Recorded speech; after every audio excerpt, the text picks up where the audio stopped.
We are exactly 1 month away from the Democratic National Convention in Chicago, Illinois. And with President Biden no longer running for re-election and Vice President Kamala Harris stepping up to the plate, there's a lot to come before then. All right, we got Kaicey Baylor, who is in studio with us. Good morning, Kaicey. What are lawmakers saying this morning?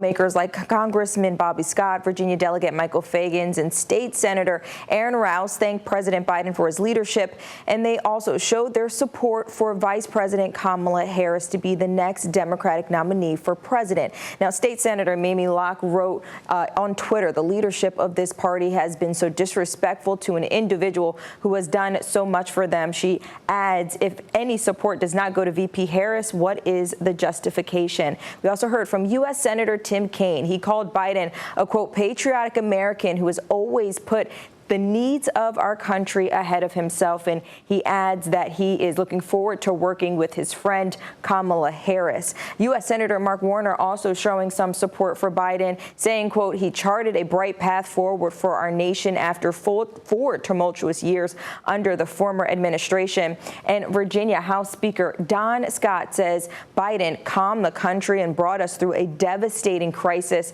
and put us back on track. Now, our team also spoke to Congresswoman Jennifer McClellan Sunday. She's the first black woman to represent Virginia in Congress. She shares her thoughts on Vice President Kamala Harris's potentially historic run for president.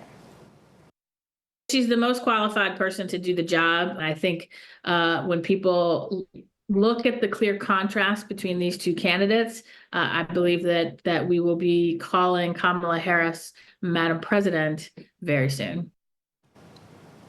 Meanwhile, Governor Glenn Youngkin says whether it's Harris or another candidate, it's, quote, the Biden-Harris administration's weak leadership. Now, to make sure you have all the election information you need to know, text the word VOTE to 757-628-6200.